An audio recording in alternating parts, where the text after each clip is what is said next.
cracking? This is Jimbo's footage. This is Brian Ortega. This is Goldie. What's up, Mr. Criminal? It's your homeboy Steven Lou. It's your homeboy Ricardo giving a shout out. Yo, what's cracking? It's me, Alvino. This is Veronica. It's Monica from Atlanta, Yeah. Georgia. Calling in from the San Fernando Valley. Calling from Montebello. Quiet Family Entertainment, Mr. Criminal on Air Live, the podcast. We broadcasted live, baby, Crime Family Entertainment. from the Quiet Family California Love Studio compound. Support the new Crime Family Network We got a lot to talk about today. Crime Family Entertainment. And I'm supporting the Crime Family Network podcast. Yeah. Mr. Criminal live on air, the realest and most active podcast on the West Coast, coming straight out of Southern California. You know how we do it. And today we got a special guest, Critical. Yeah, man, who we got? Shit. Today we got a legend for the community, and we're about to reveal him right now.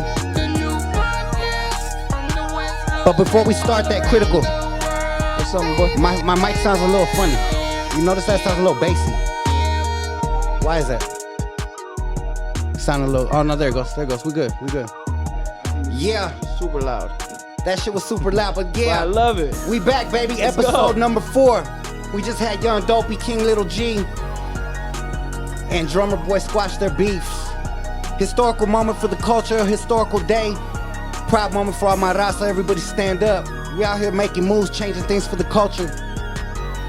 But today I want to highlight a legend that's changing the culture in his own way. Ladies and gentlemen, we bring to the stage Mr. Criminal on air live, the homie, Brian T. City Ortega. What's cracking, my G? Yo, what up, my Man, boy? salute to you, homie. The Rasa stand up, be proud right now. We got a motherfucking legend in the building, homie. How you doing I appreciate that, man. I appreciate that. today? Hey, my boy. homie, it's an absolute honor, and I'm humbled to have you sitting in our seat. One of our first episodes, and hey, man, you tapped in like real quick. You no hesitation, no Hollywood shit. I was like, homie, could you pull up, show some love on the podcast? You're like, what day, what time? I'm there. Yeah. That's some real shit right there, homie. Like I told you, man. Salute. Been a fan, my boy. Hell yeah. So And I when you say appreciate that. be part of something, and I know the movement because I follow you, I say I'm in, man. That's it. No Man, questions asked. That's powerful, homie. So yeah, we're gonna get into it. We're gonna get into the story, the upbringing, the whole story, the grind, the sweat, the blood, sweat, and tears. I mean, you got a lot. There's a lot to offer in your story, homie. And I'm proud to be here, sitting here, talking to you. So let's take it back to the beginning, homie. Let's take it all the way back. The root of this. Where did Brian T. City be created? Where were you born and raised? Where did you grow up at? Let's give a little bit of history. Oh, man, I would have to say that everything started for me back when I was young, when I was 4 years old growing up. My parents are both immigrants from Mexico, and they came in here to the States, and we moved to the projects in San Pedro. Back in the 90s, that was it. It was just Mexicans versus blacks. That's what it was. It was real. It was real. Every day, shootouts, every day there's drive-bys, no matter what, especially in the projects. It was cracking. And just playing in the little backyard that they gave you, a little piece of a patch of grass over there. Even little kids would test little kids. Playing handball, doing anything. Someone tried to come take your ball, whatever, and you have to fight. And that's when my dad realized that, que no me rajo, you know? Like, Yeah. anyone tried to take my ball or do something, it was like, all right, I'm gonna fight. My sister used to fight. And then he was like, man, this kid, I gotta teach him how to fight. He knew, like, if I'm gonna grow up in this environment, I better be ready and be a soldier to hold my own. And that's where it just started. I started there, and I did kickboxing from 5 to 13 in Wilmington, California. And I fell in love with that. I got burnt out by 13. Tried baseball. I realized I don't like team sports. And then I got in a fight with some guy from Carson, and he beat my ass a little bit. Bragging rights. Yeah, he beat my. I ran into him. I ran into him later. Okay. Yeah. And he just got me in the headlock and beat my ass. Damn. And my dad was like, man, why'd you let him do that and this and that? And I told him, you know what? I don't know what to do. And we saw jiu-jitsu. it was the art of where like the little guy beats up any guy on the ground. Yeah. We signed up, and that was it. It was history after that. I fell in love with the art of jiu-jitsu. 2 years later, it brought me to MMA, to like fighting in the cage. It was no rules, no gloves, it was crazy. Wow. Underground stuff. Wow. And I did my first fight there. Had a lie to say that I was 18. I was 15, and I won, and that was it. I was hooked. Damn. After that, I said, this is what I want to do. Forget school, I don't care for college, I don't care for, I was consumed by the idea of wanting to be a world champion fighting for the UFC. Wow. You knew that young. That at 15, the second my hand got raised that day, and I saw what UFC was, this is it. This is like, you know, like my destiny. This is my calling. I already knew, like, this is what I'm here to do in this world. And I've had everyone make fun of me no matter what through all these years. They say he who laughs last laughs the best. Straight up. And that's where I'm at. Would you say the moment that you got burned out that you could have went a different direction in your life? Obviously, growing up in the hood, being around the type of shit, you know, seeing the wars outside where you grew up. Was there a moment where it was either fighting in the streets, or was the family environment good enough to where your parents were like keeping you guys in the house? Like, how was that type of stuff? Both parents were always working. Yeah. Yeah, both parents were always working. So there was, my house was a revolving door. You come in, you come go, you come and go as you please. My dad was always old school. I'm sure all of our dads probably were. Just don't talk to you, don't really say I love you, just ahí te la echas. That was it. Just trying to provide. Yeah, that's what it was. Mm-hmm. So I don't know,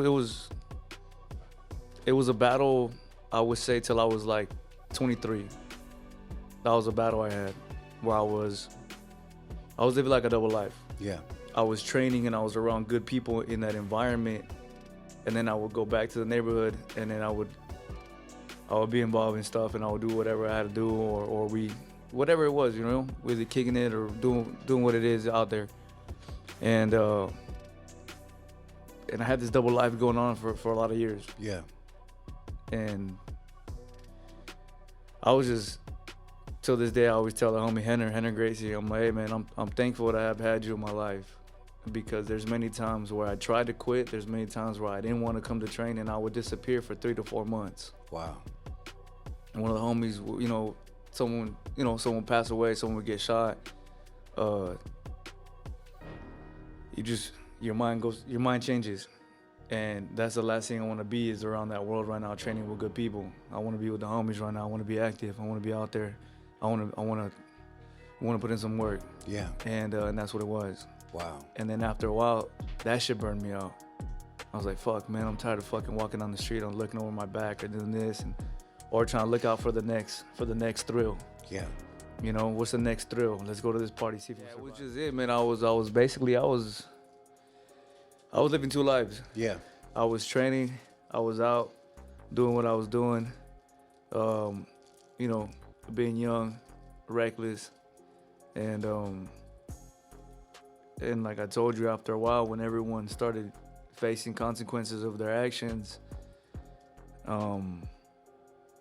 it was kind of clear. It was like, all right, I got some choices to make. And right now, it was like, you know, when you play like a game, you start with 50 and then it goes down. And when you find yourself in those last ones, you're like, all right, maybe it's time to grow up. Yeah. And I had my kids young, or like at 20 years old.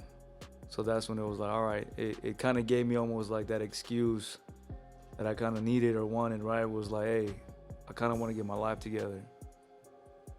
And then that's kind of where it hit. It was just, I've done all that. And then finally, like at 20, the first 20 to 25 was like the years I was trying to actually chase the dream on a full mission. And at 23, that's when it kind of just snapped in. It was like, this is it. This is what I'm doing forever now. Like, there's no going back. Oh yeah. Not at all. So it was a combination of the way you were brought up, the struggles from as a youth, having to have to, you know, fight for what was yours as a youngster, Yeah. to becoming a young man, training, street life, to having a kid. It was a combination of all three that took you to the next level of taking it very serious in life, to chasing your dream, I would say, right? Yeah, man. I got that right? Everything in my life pushed me to that direction. No matter what, it could have been, the streets, kids, my father, this, that, everything. No matter how much I try to leave it, I swear, like, it was always something that just slapped me right back into that direction. I see. Always something. For some weird reason, it was always fighting. And I never understood it till now, till I see what I'm doing with my life now and the lives that have impacted. That makes sense. Yeah. You mentioned something earlier that stood out to me. You said that you didn't really gravitate towards team sports when you tried. Would you say that was part of the fighter spirit that you had, that you just, everything was a fight, like even like you weren't trying to be on no one's team, or where do you think that came from? That came from my ability to hold my accountability. It was when you're in a team sport, you have to depend on somebody else because it's a group effort here. And when no one is putting in what you're putting in, the ship starts sinking. So to me, it was like, man, I'm grinding hard. I'm doing this, and I was playing baseball. Like, I'm willing to stand in front of the ball and get hit in the face for you guys, and you guys are being like scared and not wanting to catch the ball. And now these guys are scoring on us, and we're losing. And then I was a sore loser. I don't want to lose. So it was like, man, I'm losing because you guys are not even down. When we're running laps, you guys are just chilling, walking, talking. Like, you guys are not. You guys suck. You don't even want to be here. Your dad forced you to be here. I'm actually trying to be here. I see. So fighting was the only place. When you lock me in that cage, I'm there alone. I have to own up to all my actions and all my accountability. Everything. I call it my goals. When I step in there, I did everything I could to secure that victory. I didn't take no shortcuts. I didn't party the nights that, I wanted to. I sacrificed. I was able to hold myself accountable to my actions and my hard work. And it shows when you step in there. You can tell who comes in there prepared and who doesn't. And in the team sports, you can't. Wow. Because these guys, 8 of them could work hard. And if 3 are lacking, there's a hole where, I always say there's a hole in the ship where water's sinking in. And that's what happens. Wow. So to me, it was like, I'd rather just take care of the home ship on my own. Hell yeah. I do better alone. Let me just buckle down and just do this. And hone in on that shit and focus and chase what you were after. Now, the name T-City. Where was the moment of your life where that name came about, and how did that come to be? I was young. When I first started training in the gym, it was nothing but monsters. Yeah. I was little, small, so everyone would force me to be on my back against my will. But with jiu-jitsu, that's kind of where you have an advantage point. People look at it as you're on the bottom of the fight, so you're losing. But when you're doing jiu-jitsu, you can choke people out from the bottom. You could fuck someone up where it looks like you're losing. And because I was forced to be on the bottom, I learned how to win that way. And there's a move called the triangle choke. Hell yeah. So I would just throw my legs around it, wrap it around their neck. And actually this right here, look. Nasty. Right there. And I would lock it, and I would choke them out from the bottom. So that's the triangle choke. Wow. And I was so good at it that no matter who you put me against, bodybuilders, wrestlers, big, strong guys, I was this little 14, 15-year-old kid, that the second you stepped on the mat with me, I would choke you out. And you knew it was coming. I would tell you, I'm going to choke you out with the triangle, and it's going to happen. Oh, you were calling it. Yeah, it's going to happen. Hell yeah. And I would choke them out, man. And eventually, I was fighting, and my name was Brian Triangle City Ortega. Oh, shit. But it was just too fucking long. So I was like, just T-City. Kept it a little hood. Yeah, just T-City. Yeah, T-City. Yeah, that makes sense. Hell yeah. And it stuck with you ever since. Yeah. Hell yeah. How could they not when they remember everybody getting choked out like that by little Plus, T-City? it's like my root, like that. Yeah. I can't tell you the last time I actually used it. I think that's the last fight I actually had a triangle choke. Yeah. But it just stuck with me, and it became something that everyone calls me. And I thought about changing my name a couple times, but I was like, it's my story. Hell yeah. Yeah.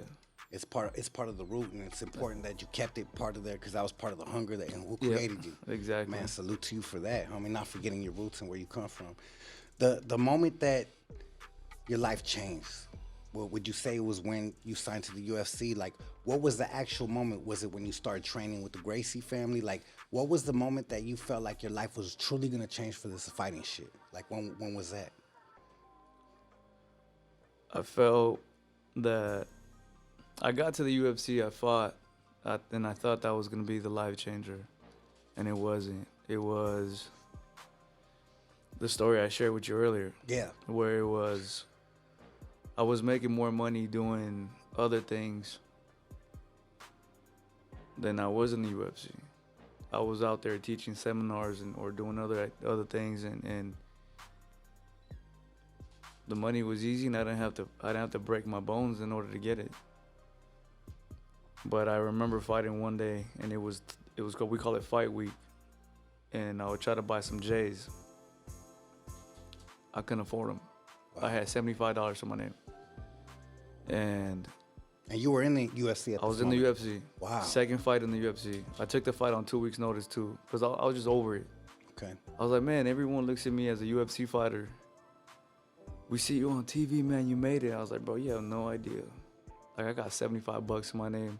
I live in the back house of my parents' house, and I got 2 kids. I'm broke. Like, I really got to think this over. So I told myself, if I lose this fight, I'm done. I have to be more realistic here. I have to do something that's actually going to benefit these boys. Not just, I'm chasing my dream. Guys, just be patient. Just keep starving with me. Yeah. I could starve alone, but I can't starve a family. That's a different type of pressure. That's heavy. Yeah. And I was on WIC. I was on food stamps. I mean, I was doing whatever I could have survived. And say I had $75. And then finally, I went in there just with the intention to win. If I won, I would have had 25 grand. That was enough to kind of just keep me going at least. But that night I went from $75 in my name to 75,000. Wow.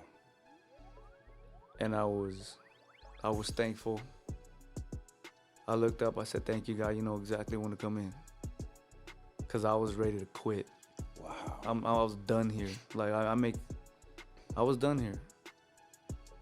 That kept me in the game, and that gave me almost like it's like a loan, I call it, right? Like to my future.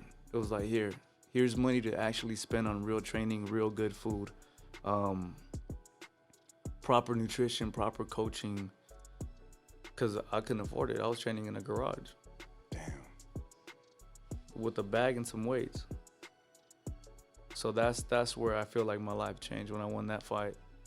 That was like, bro, I belong here. This guy had 15 fights in the UFC. A veteran was supposed to kick my ass. He even thanked me. Thank you for accepting the fight, kid. Damn. Almost like, thank you for accepting to get your ass beat. On that 2-week notice? Yeah. He was giving me it felt like a pitiful thank you, you know? Like, I feel sorry for you. Damn. So when I did what I did to him, I was like, nah, I'm here. Like, you fought 15 times in here. I haven't even fought 15 times in my whole career. I just showed what I could do to you. And that gave me that hunger. I was like, who's next? It actually gave me confidence. Because when you enter, you're unsure. Because you fight these local regions, you're like, okay, I'm the big fish in a small pond. Mm-hmm. But am I a shark? I don't know that yet till you fight other sharks. So you get in there with the motherfucking bloodthirsty sharks. That was one of them. Wow. And that's him. That's his fight. Damn. That's crazy how right when I talk about it, it happens. Yeah, it's trippy, and that's right? the fight. Damn, life changing. What was going through your mind right here in this moment when you were pounding on his ass? I have to finish this man. This is it. Wow. I have to finish him. Even this guy, I thank God right there. I said thank you. Because it looked like I was losing 2 rounds. Yeah. Because he was on top of me, but I was making him pay. And that third round, I was like, if I get taken down, I'm done. I have to finish it right now. It's do or die. And I was tired. I didn't have good cardio. I had 2 weeks to train for that fight. Really, 1 week. Wow. So I was just kill him. That was it. Kill him. My kids have to eat. Hell yeah. Like, my kids have to eat. My kids are gonna eat. They don't have to. My kids are gonna eat. You manifested it. And yeah. And it was Straight like, up. it was kill or be killed. Damn. And at this point, I need to eat straight up. And it just wasn't me. Like, I have motivation. I got these 2 kids that, you know, you can only get EBT and you know, like, I only get a certain Yeah. I only get a certain amount of, you know, formulas. I only get a certain amount of diaper. I only get a certain amount of things. So they needed it, and then they got it, man. I remember I downloaded the Chase app. Yeah. And I just kept looking at it. I was like, This shit's real. I was like, that's fucking mine. I was like, that's mine. I'll open it. Hell yeah. I'll go, hey, Pops, you think we'd ever have something like this? And he was like, no, son, like, that's crazy. Wow. And that was the beginning that set everything for me. I was like, I'm gonna turn this 75 and I'm gonna double it. I'm gonna triple it. And that was just my mission after that. Wow. Keep fighting and getting better and be a world champ and make millions. Coming from humble beginnings, coming from the hood, facing against all odds, to becoming in front of the whole world. This sport is ate up in front of the whole world. The whole world taps in when these type of fights happen. Yeah. Now you got your story being told in front of the whole world. Now the birth of Brian T. City, now the whole world knows. And now you have a whole culture that's standing behind you and is representing. Because I remember these moments, it's like everybody proud, like, hell yeah, we got a homie doing it.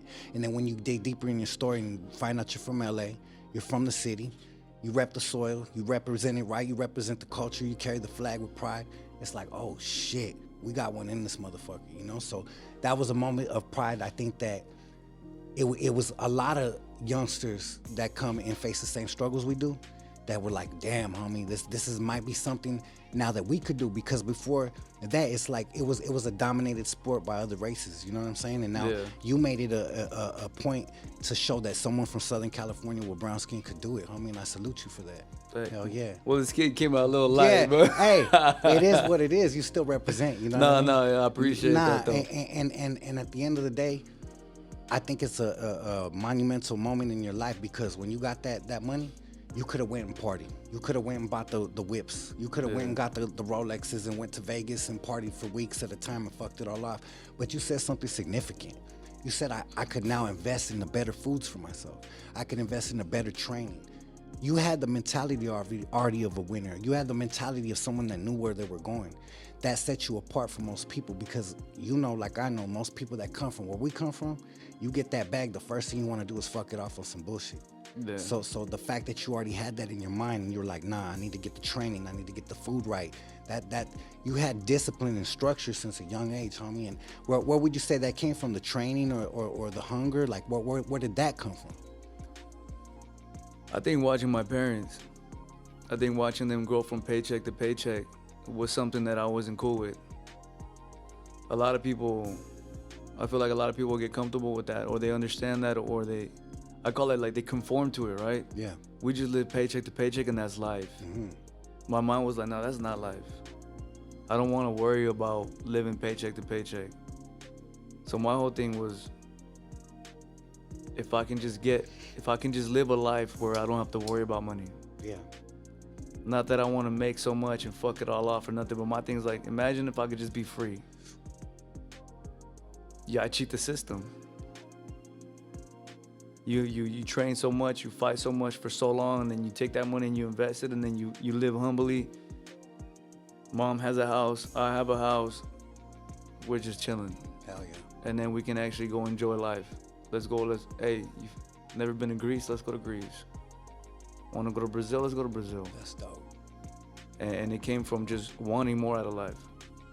That was it. I just want more out of life. And I know if I fuck it all off right now for a good time, I'm going to keep suffering. And that's not what I want to do. Wow. That's a lot of discipline for a youngster, homie. And you said you were like 23 at that time. What I was 23. 23, huh?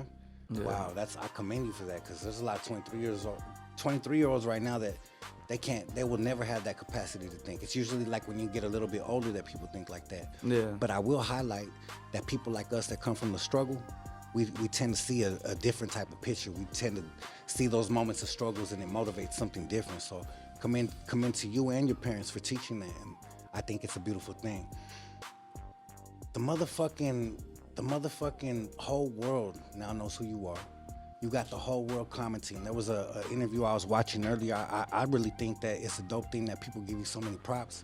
I was watching Joe Rogan, and he was talking to somebody on his podcast, and he was talking about how perfect your submissions when you get motherfuckers in these triangle chokes, and hit the passion. You know, the dude loves fighting. And you know, he'll talk his mind. He'll speak his mind. He'll talk shit quick. You know what I mean? Man, he had nothing bad to say. He's just like, this dude's perfect. And he was speaking about one of the fights that you had lost, and he's like, homie, like, anybody in the world would have tapped out on this shit, like 99.999. He like emphasized it. Like, I don't know how this motherfucker survived. Like, this dude was too perfect with every move he did. Like, how does it feel to have people like that in the game look at you with that much respect, and someone with a big platform like that, like, speak on something like that? Like, have you ever had a chance to speak back to him and you know, chop it up with him on that level? I never chopped it up with him like that. I just see him at the fights. I say what's up to him, and that's it, you know? Yeah. And when I've talked to him, it's been after a fight. Yeah. It's an interview. Yeah. So you have to talk about yourself almost instead of actually chopping it up with what you really want to talk to him about. For sure. But I had a sense of pride. Hell yeah. I was proud when I hear my name in those conversations, when I hear people at that level validate who I am, because he's been around the game for a long time. Longest. He's since almost the beginning. He's Straight been, the beginning. So he's met every fighter. He's seen everyone. He's seen he's seen it just just evolve year by year by year by year. And for him to use me as a reference point to say, yo, you want submissions like him, you want jiu-jitsu like this kid, you want to wrap someone's neck and not let go like him. It's I feel happy. You know, like my ego it feels good. Yeah, humbling. Because it's like, man, I've lost a million times to perfect these submissions when no one ever watched it. Hell yeah. No one's seen how many times I failed. So for the world to see that one time and now people recognize, it feels good. That's a beautiful thing. It feels good. And you work hard for that. Yeah. That's the moments where you sweat and blood and where you sacrifice away from your family, and the fights when you get this type of love around the world. I'm pretty sure it feels amazing. I always I say thank you. That's dope. Thank you, man, because I've had many nights where I just can't sleep of frustration of not being where I want to be, of not having some sort of submission or something not the way I want it to be. I always try to be a perfectionist, and I'm hard on myself. Like, I beat myself up more than these fans do it than anyone does. Like, the way I talk to myself sometimes, I gotta tell myself to ease up on myself. So to finally get people to say, hey man, you're doing something right in that department, I'm like, thank you. Hell yeah. Because I feel like I've earned that right to take that place in that conversation. That's a dope thing, homie. Yeah. Hell yeah. The Modelo commercial, that was a huge moment for the culture. I'm proud as fuck. And being an actor, you know, I have my moments where I've been in commercials and shit. When I saw you in it, I was like, wow, homie. The way they highlighted the story, the way that they showed you love, the way the music comes in, the way, you know, Modelo, everybody fucks with Modelo. Like, it's Modelo time. Yeah, homie, straight up. How did that even come about? Like, how did they approach you? Like, how does that type of shit happen? How did that even come I was at some fights, and I got signed to WME, and they have a lounge in the back. So anyone who's part of WME goes to the back, and WME are the new owners of the UFC. Okay. So we started talking, and I run into the main people, right? I had no idea who they are. So we just started chopping it up, and everyone starts talking, and they start asking about your story, and you tell them, and I try to be, certain individuals, they don't get it. So it makes no sense on why to try to speak up so much. Because you don't understand the background. You don't understand the struggles. Everyone has struggles, but you don't understand my struggles. It takes certain people to know, like, all right, I know where you came from. Yeah. No matter where it is, like I see you. So I was being vague, but the more they asked me, I was like, oh, they're interested. It's not just like someone, because I meet a lot of people and we have a lot of, it's called elevator talk. Yeah. Right? Elevator talk is like, how you doing? Oh, hi, nice, good day, goodbye. Kind of bullshit. It's just superficial. So in those environments, you learn to just master the elevator talk. But they got deep, and I was like, fuck, I love these conversations. You're asking me, like, here, let me answer. And we ended up having just a good conversation. And then they're like, hey, man, we're the owners of Modelo and this and that, and we really love your story, and we'd like to do the commercial the next year for you. And I was like, what? And I was like, well, you gotta talk to these guys now, because I know there's the whole money side of things, but I didn't care about the money at that time. I was just like, the fact that you guys wanted me to represent you guys, Yeah. I was honored. It was like, I'm honored for this, because I feel like very few people get opportunities like that, especially being who they are.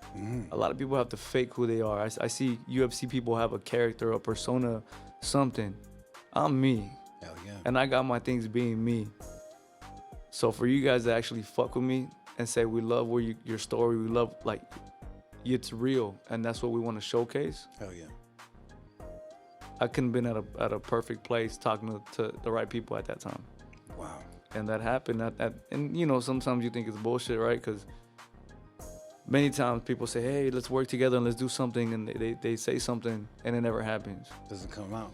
So I learned not to get my hopes up. But the second that contract was signed and I flew over to go film the commercial, I was like, oh, this is really happening. Yeah. I was excited. That's dope. Where'd you fly to It was in Mexico City. Oh shit! That's why I shot my Spotify commercial. Yeah, it was in That's Mexico trippy, City. homie. We probably were with the same film crew out there. A little studio over there, like Studio, and they're like logos, like a girl on a swing or something, right? I forgot. It's like you They're like go the in some big- gates or something. Yeah. Big ass gates. Yeah. I did my Spotify commercial. Okay, right there. okay. Yeah, hell yeah. How long were you out there shooting that? Maybe 3-4 days. Oh shit, I was the same thing. But think was I like 4 stayed or 4 longer days. though. Yeah. Yeah, I met some people over there, and I was like, I'm staying. Hell yeah. I stayed for like 2 weeks. Did you have a chance to run around the city and shit? I stayed for 2 Had weeks. to. Hell yeah. I met some famous actors out there, Okay. and they were fans. They're like, hey, you're in Mexico City, let's link up. I was like, all right, for sure. And when the commercial was over, they told me, hey man, stick around and you can stay with us. That's sick. And I was just like, fuck it. Hell yeah. Why not? Hell yeah. And I stuck around and had one of the best times of my life over there. That's dope. It's a sick, beautiful city. One of the biggest cities in the world. Shit. Did you have a chance to go to Barrio Bravo or like any of the like hot spots and shit? Like, We went we partied in Polanco. oh shit. Garibaldi, we were over there by El Zócalo. We went to Xochimilco. Oh, you were going hitting all the We went spots. everywhere, bro. Hell yeah. They were just like, Brian, you have to try this. Yeah. Brian, you have to do this. Brian, you have to dope. do this. Yeah. We ended up going to the Lucha Libre fights. I ended up knocking out 2 people for Is real. that right? Yeah. And I had to have a cast in my hand already too. I'll tell a story on that. No, it was just, What happened there, homie? it was me and my homie were like Giuseppe and some other guy named Pablo Lai. And it was my first time at some wrestling fights. So I didn't know the environment. So they're like, bro, just scream, and you know, people throw popcorn, and it's chaotic, right? It's wild. So I was like, all right, cool. I don't understand the environment. But someone behind me threw popcorn and beer at me. Oh shit. So I was like, hey, motherfucker, like, calm down, dog. Like, chill out. And the guy's like, nah, that's kind of like the environment, Brian. I was like, oh, all right. But then they kept doing shit to me. And then that's even the guys I was with, they were tripping. So I was like, I'm not tripping. I'm reading this shit right. Yeah. So I saw them, and I saw him go to the bathroom because it was a guy and his 2 sons. Mm-hmm. And then I told him, I said, don't get knocked out in front of your fucking dad right now. And then it was just funny because I scoped him. I saw him go to the restroom. And I told the guys, yeah, I'm going to go to the restroom. So I got him in the restroom. I say, what's up, motherfuckers? What's up? Oh, nah, man. I go, all right, that's what I fucking thought. Check, please. Now I'm going to have a good night. I look over and my homie says he's going to go to the restroom. And usually, you always walk with someone just to make sure they're good. Yeah. And it was just funny because that little voice, it registered late. And I was Yeah. like, fuck, the homie. And I look over and I see him arguing already and like squaring up. Yeah. And I was like, oh, shit. So I just ran up. I was like, bing, bing. Good night. Good night. Yeah. And then everyone, all those guys were all excited. And they're like, fuck, bro, you fucking hit him and this and that. And it was just a good night. I tried to fight the cops too because it was one of the first times I bought like a Gucci sweater. Yeah. And he was grabbing me. He's like, calm down. I go, bro, I'm calm. Like, homie's already laid out. Like, I'm chilling, man. Like, but don't grab my fucking sweater like that. Relax. Mm-hmm. And then he grabbed me again. And I was like, hey, motherfucker, I'll fuck you up too. And then it was just an issue. Plus, we're drinking, Yeah. So he got liquid courage and shit. You were off the chain out there. Yeah. Plus, Yeah. it's Mexico. I was like, I can't get in trouble over here. Yeah, for sure. You don't want to get in That trouble over out here, there. people are so quick to sue you and try to do things, but over there, we can fight. We can have a fair fight and call it a night. Yeah. So it was cool. Those guys after they woke up and they were like, hey man, like, all right, whatever. So it was cool. Got put to sleep by But the homie real but quick. it was a good time though. Yeah. it was a good time. Hey, that's dope, homie. At least that throughout your journey of being able to create that commercial, you got to see the city and all that. I know Yeah. I was able to. Shout out to the homies out there that I was chilling with. Yeah. And yeah, man, speaking on the whole acting and being in commercials, I know, was it the Modelo commercial first or was it the tax collector movie? Because I know when I originally sat down to David Ayer and then hit me up to be in the movie, shout out to David Ayer, everybody. Yeah, shout out. It was like originally it was supposed to be a whole scene that was shot all together. So when I shot my scene and then you did your scene, we didn't shoot the same day. So what was like the moment that you knew that they hit you up for the movie? Like, how did you get involved? It was before the Modelo commercial. Okay. It was on the summer 18, I think. Yeah. Right, that's when it was being filmed? I'm bad with years and numbers, but yeah, I know Yeah, it was a few years it was back. like a summer, yeah. I had a fight lined up and it didn't go through. Like 3 days before the fight, the fighter, something happened to him, so we couldn't fight. Okay. So I came back to LA, and they hit me up. They said, "Hey man, there's this movie, and we'd like you to do an audition for it. Go check it out." So they gave me the script. I don't know how to read a script or nothing, and I went over there and I did it one time. They said, "Say it like this." I said it the way they wanted me to say it. They said, "All right, have a good day." I was like, "Damn, I probably didn't get this." So I called my agent. I said, "Hey man," I go, "I don't think I got it, but thank you." He goes, "It's all right, man. That's the way the industry works. You get some and you don't get some." I think a day later, 2 days later, they called me and said, "Hey, bro, you got the part." Wow. So I was excited. Hell yeah. And then the day I showed up, that's kind of when I really was like, "Oh, this is real." I never been on set before. I never had cameras like this, where you have to act in this, and I saw Shia LaBeouf and I saw Conejo and I saw the trailers. That whole environment was new, and Yeah. I was just taken back. I was like, "Damn, this is crazy." It's a new life. I was like, they're filming you from like for 3 hours the same line. They're filming this guy, and then they're filming me, and then they're filming all together, and then they're the way they shoot movies is insane. It's a process. It's a process that takes forever. You have to have patience in there, and you have to just keep doing the lines over and over and over again.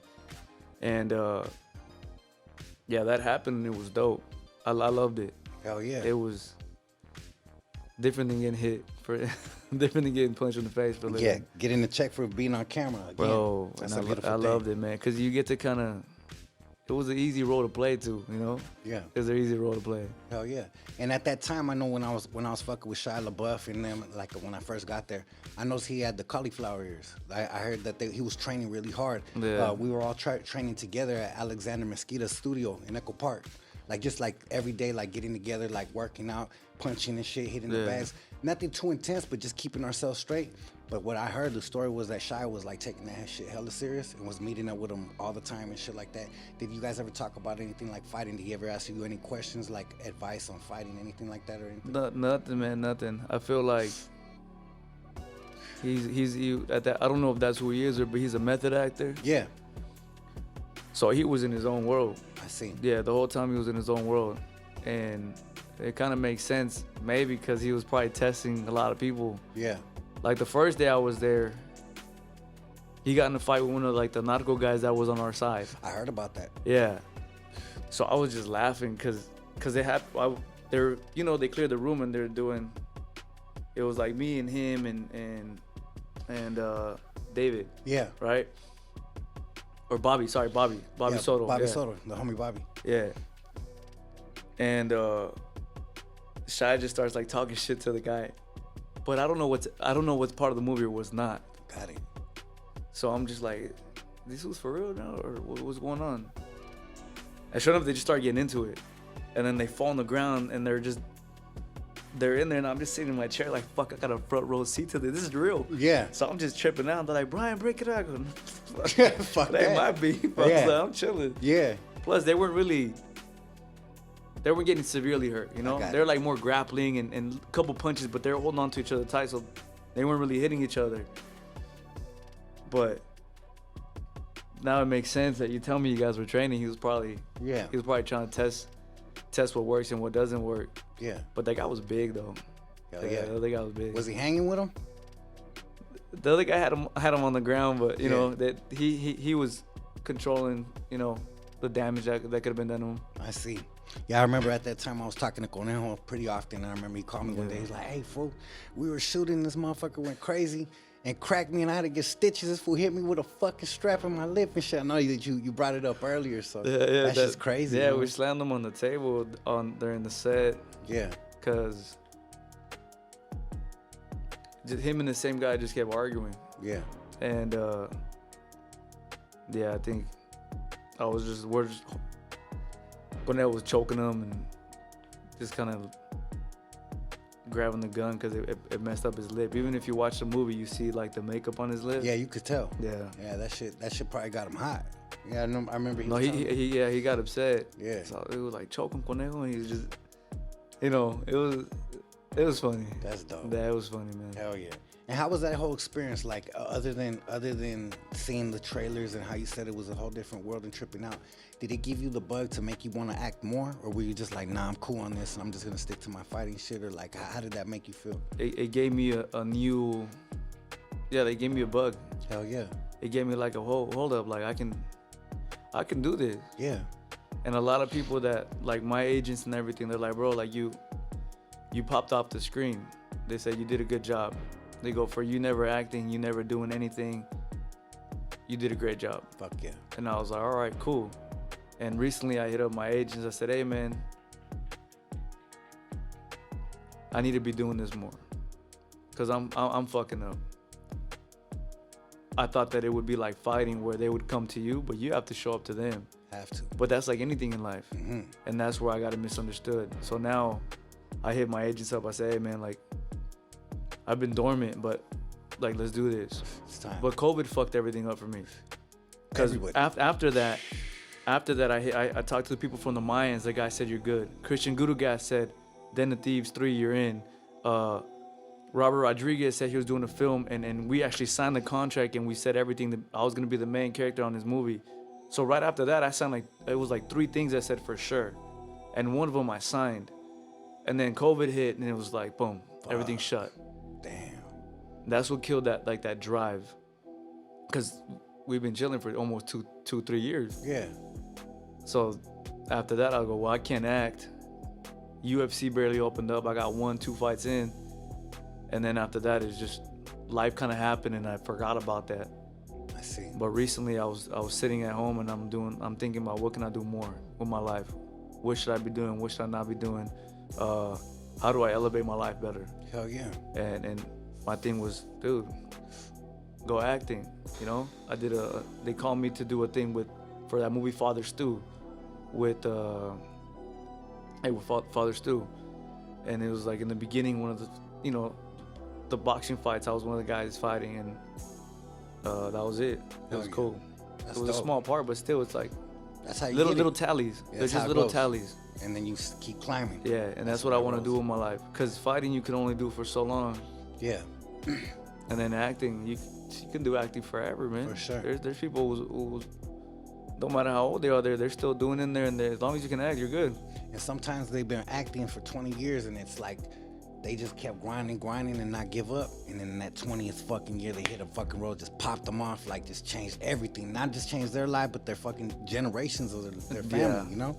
So it's important to stick to anything that you commit yourself to, you know what I'm saying? I think that's an important thing. Shit, I would like to speak about the fact that, shit, I'm a fan of you straight up, homie, you know, and I'm proud of Vice it versa, straight bro. up, homie. Vice versa. And I thought it was an important and dope thing. Like, first of all, I'm gonna give props to the homie Little Cuete. That he's the one that like was showing like love and was like, yeah, the homie right here, and I tapped in. And then I remember when I tapped in with you, you were like, I'm a fan and shit. And I was like, I told you the story. Like, when you tapped back in, I told my kids, I was all happy. Like, look, the homie's responding. Like, what was your first, like, introduction to Chicano rap? Or, like, how did you become a fan of it? Or, like explain that a little bit. Oh, bro, high school. Okay. Khalifa Thugs. Hell yeah. You know what I'm saying? Like, that was right out, like, all of us high school. Banged out. Fucking we're all Sureños and we're all this and you know it was a thing and that was, to me, it was high school. Hell yeah. It was growing up in the environment, seeing all the homies bump, you know, like either rap or Chicano rap. Hell yeah. And that was it. And Chicano rap was coming up. You know, you had little Rob, you had Mr. Capone, you had all these people coming up. You had your, you know, you were there, like, and it was just like, whoa, this is dope. Like they're Mexicans. Mm-hmm. You know, like they're raza. Yeah. And it was like, and they're like, oh, they're from the hood too. Yeah. And you're like, hold up, like Silver Lake.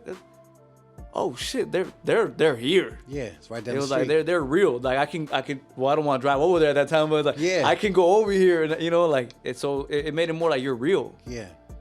You know, because other people, although you know, it didn't. They were so up there, and they almost to the point where you're like, I could just never even relate to them. For sure. For some weird reason, and then to all Chicanos and everything, it was like I was more relatable. Hell yeah. And you guys would talk about the neighborhood. You guys would rap about this or rap about love. You know what I'm saying? Like it was all dope. Hell yeah. And that was it, man. We were in there just bumping Chicano rap and fucking just taking someone's car, you know, chilling, cruising, you know, getting high, whatever. And just, it was dope, man. Hell yeah. For me, starting in high school. What were some of your favorite songs? I know you showed me a video and I was hella fucking proud. You said in the beginning of your career you used to bump some of my shit. Let the fans know, because it's for me, I'm proud of this shit. So let me tell you, I was a fan. I was bugging out. I was like, bro. I would tell all my homies, Mr. Criminal fucking sent me a man. He follows me, dog. You wouldn't fucking believe it. Like, bro. Because my whole, like, from the first fight till I hit like the UFC, all my walkout songs were your song. That's it. That was my shit. I put my hoodie on, and then I put Only the Strong Survive. Yeah. And that was it. It was like fucking time to smash. Yep. Disrespect. I keep 4 fingers up, 2 twisted with the thumb tuck. Disrespect the West Coast. I said you get fucked up. Oh my camaradas in this gang. I said what's up. That's right. I was like. I go, this is me. That's I go, this is me. That's hard. And it was like, only the strong survive. Yeah. So I was like, that's what I'm doing. This is what it is. So to me, like your songs were like this. He gets it.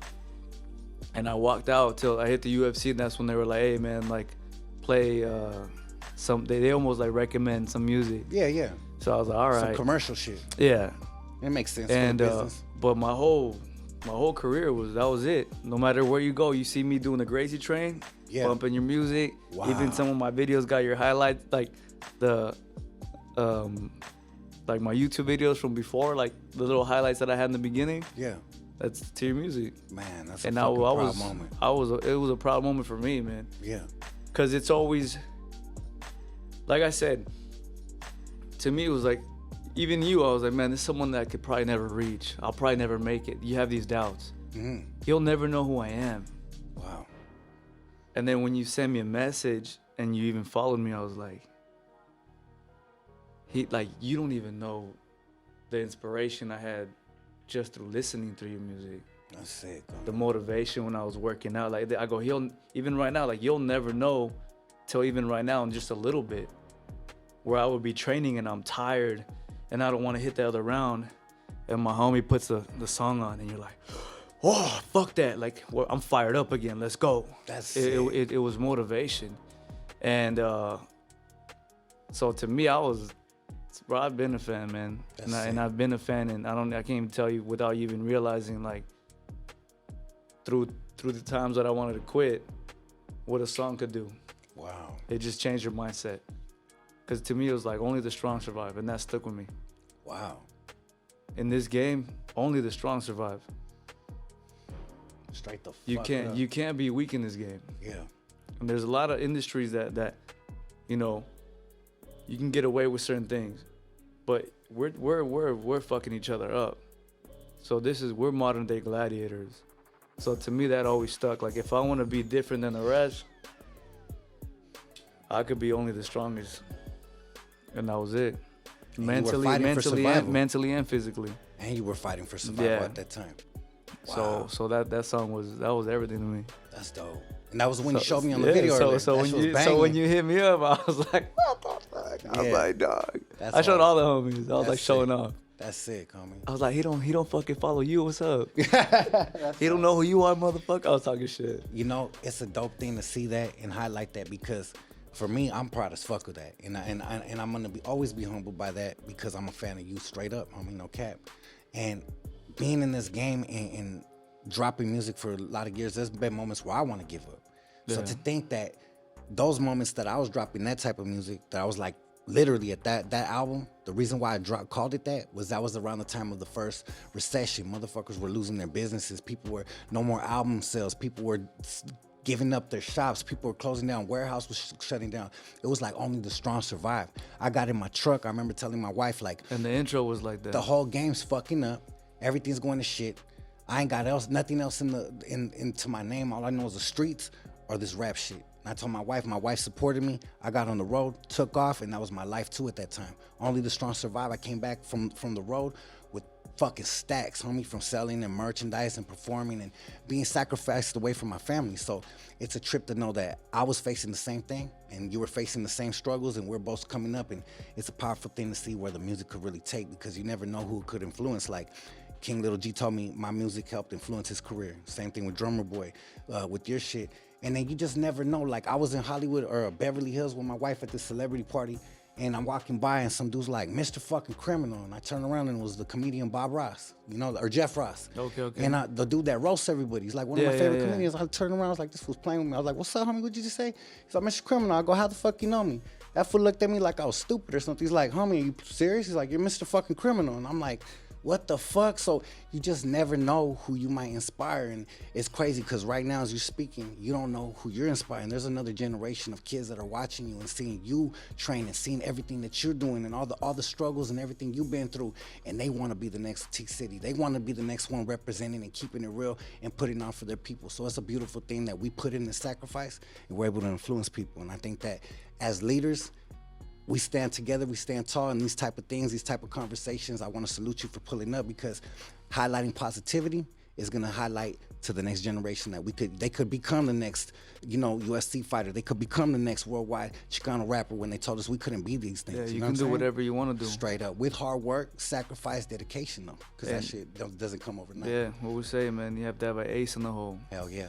Accountability, communication, and effort. Hell yeah.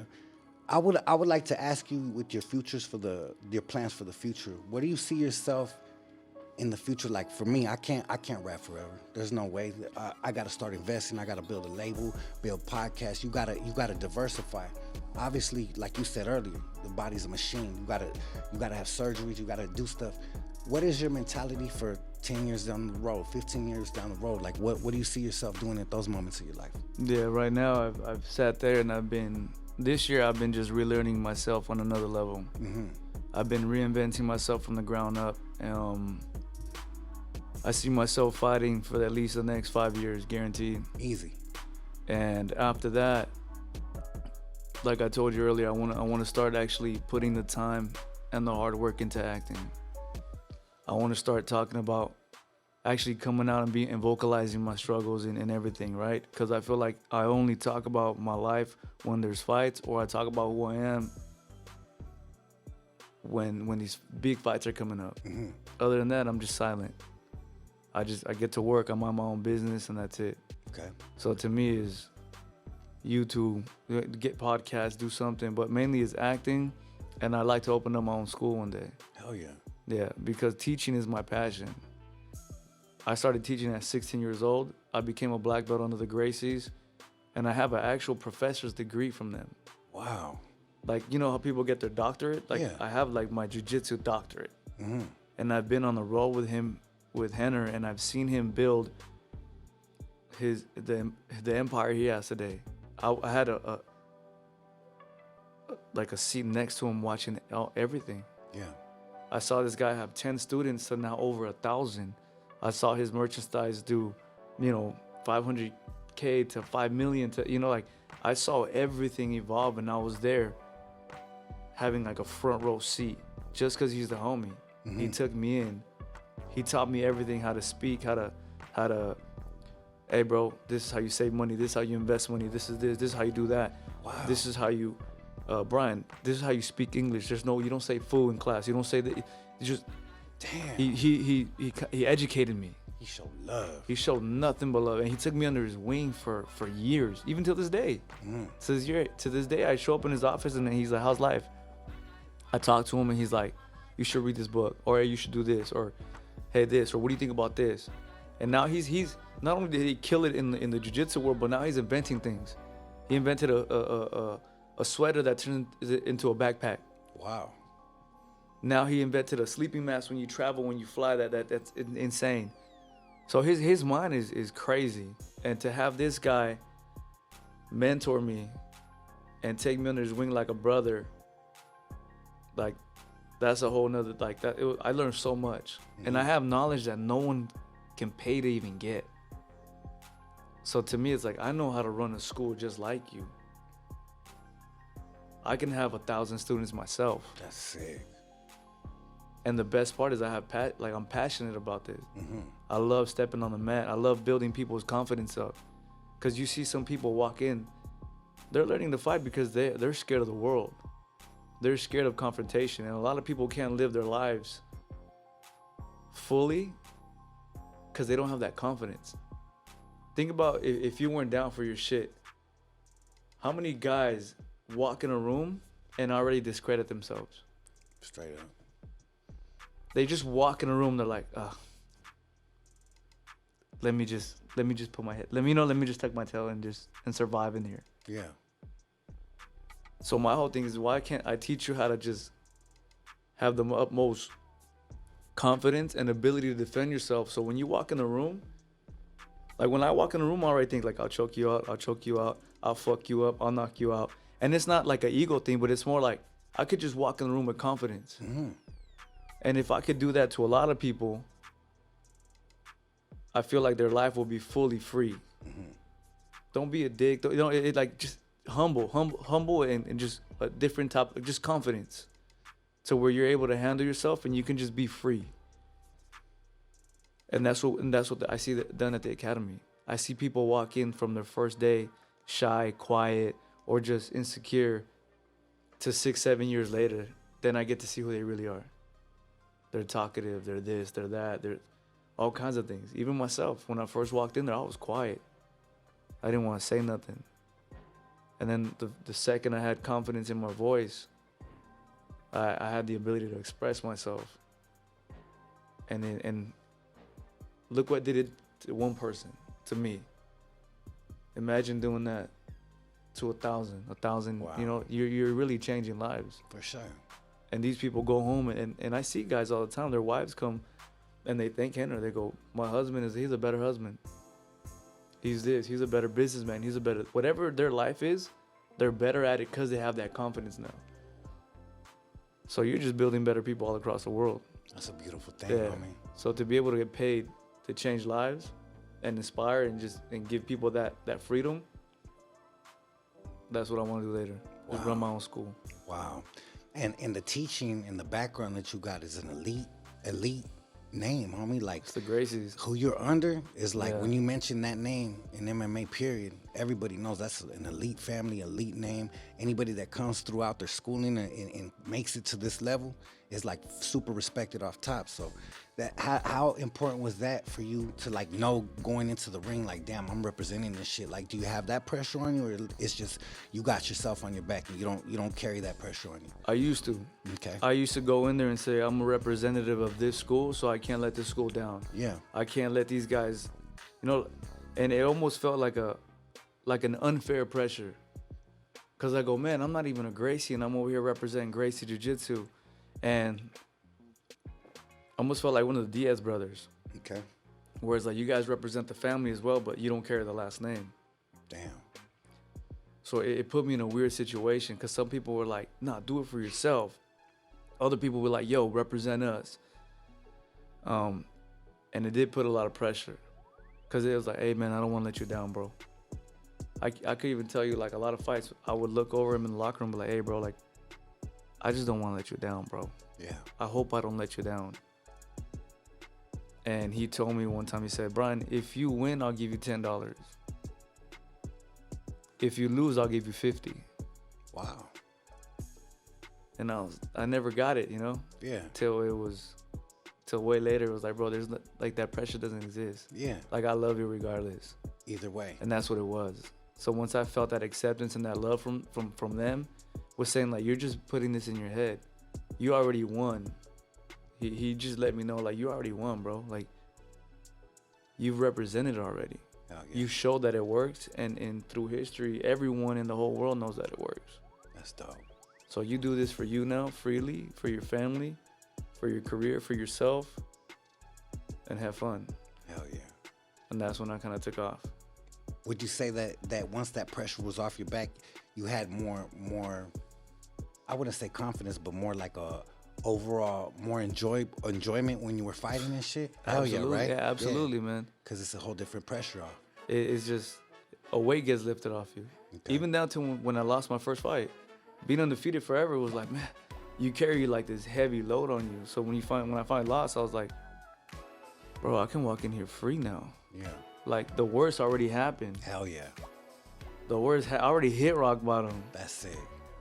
I know what that feels like. Not that bad. Like, I can keep going, I can keep climbing. And that's just how it's been, man. Like, my whole career now. It's important also to hit those moments, because it makes you enjoy and appreciate the victories more. Like in life, like when you got to pick yourself up off the ground, just even figuratively speaking, like you got to go through those up and downs. If it's always on the up, no matter what, that pressure, the anxiety of keeping it, maintaining it, it's just too much, homie. I think it's too much, and it's kind of unenjoyable, like when even my numbers are popping and my shit's going and going, and I start looking at it, and like this whole last week, 2 weeks, we've been working hard for our numbers to go up, and they just been skyrocketing. And it's like you catch yourself looking too much, and I'm It's like, like man, at 375, right? Or something like that? Yeah, it's starting to take off. And a motherfucker just like, man, just give this shit up a little bit. You know what I mean? Like, enjoy life, enjoy the process. Take a look around and enjoy the process. Because sometimes we get too busy in building shit and working and grinding and recording music. Sometimes you got to take a deep breath. You know what I'm saying? And I think that's probably what you're able to relate to in those moments as well. Yeah, absolutely. Hell yeah. Well, shit. Another question I wanted to ask you was as far as doing anything as far as investing into like businesses now or properties, anything like that. Do you have anything going on like that you've diversified or did anything like that? Yeah, there's this company that I went with called TSG. Okay. And I put all my money with them. I invested my money, like everything I've ever earned, they're with them, and it makes me 10% back a year. Wow. They charge me 1%. They take care of everything for me. Damn. So I already bought my first property, my first house. I'm gonna buy the house next door soon. When it goes for sale, I already talked to the owners, and I'll have. It's a big lot. Are you gonna do like a my house is already big, so yeah, I'm gonna do a whole compound. Hell yeah. Fuse the house together, put a pool, just do everything right. Or I also thought, if I don't want to make this my home, just one property, the size of the lot, you can build 3 on it. And like 2 neighbors down the street from me have that, and I saw their layout. So I thought if I buy both lots, I can build 6 and sell them. And I've been talking to realtors about that, and I say, hey, is it best to do the compound, or is it best to do the 6 and then buy myself some separate and also have that money? So right now I have all my money invested. Just with what it makes me a year, if I live humbly, I'm already good with how the investments are going. So, but my goal is like, all right, if I put 5 million here, it gives you 500K a year. I put 10 million here, it gives me, and I live humbly and I just keep dumping into that and then just invest and then buy properties and this and that. And I just turned 32, so my mind now is like, I wish the future. Yeah. Let me buy here, let me buy here, let me do this, let me get this. All right, I already talked to the neighbor, I'm gonna buy your house. I see the other neighbors, I'm like, I'm not gonna lie, I was like, I'm gonna buy the fucking block. Hell yeah, that's what I was just thinking. That's why I started smiling. Yeah, I was like, I'm gonna buy the block. Yeah. And who knows what I could do with it. Straight up. I can probably turn it into something. And so my mind's ticking. And by my parents' house, there's these condos going up that I already see. They're like 400, 500K. And I'm like, I should just go buy that shit right now. Yeah.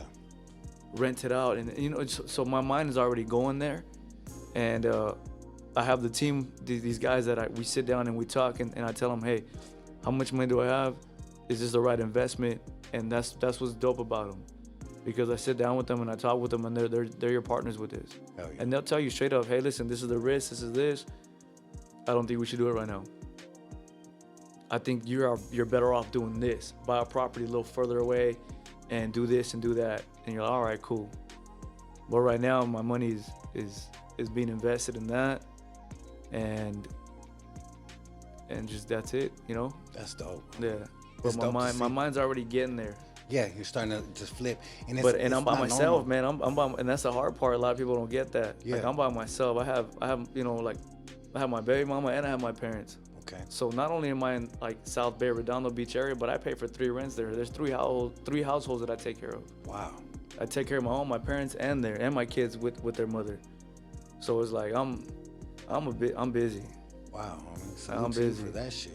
Like my dad, I told my dad, like, hey, you become my personal chef and just cook for me, man. Just come in over here and hang out with me. Just chill. Just chill with me. Yeah. Like, you have a salary with me, you're good. That's sick, homie. And then obviously, you know, I have to pay for my kids and everything, and I take care of them, and their rent and their thing is taken care of, and they live right in Torrance, like in a good part too. Yeah. So it's like everyone lives good, everyone's rent's paid, including my own. And so I'm always grinding, man. Hell yeah. So the way my mentality is lately is like, I'm by myself. I don't have backup. I am the backup. Hell yeah. So just with your questions, my mind is constantly there. That's dope, homie. And I even talked to Andy right here. I'm like, yo, bro, like, I need to get on YouTube.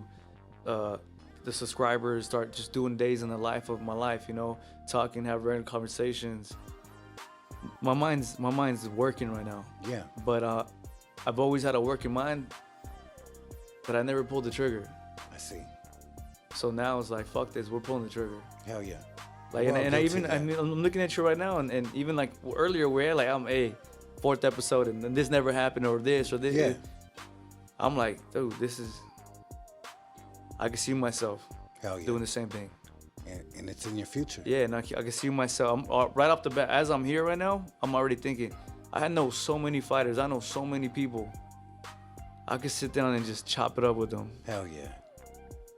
And it's like, hold up, and people subscribe, and This shit'll go up like this. yeah, it goes up. Hell yeah. People get knowledge. People see an insight at who I am and who you are, and us having this conversation. Yeah. People learn. People get inspired, Mm-hmm. and you make money off that. Yeah, and you Why? build an emotional connection with your fans. Why not? Straight up. So, even just being here, Yeah. I'm already like, all right, cool. Hell yeah. My mind's already like, all right, That's dope. there's ideas, Brian. You're capable of this. Hell yeah, you are. Like that door is open if you want to take it. And that's where my mind's been at lately. I've been busy. Hell yeah. I've been training. I've been thinking. I've been trying to create. That's why recently I said, who's out here that can create content? Yeah.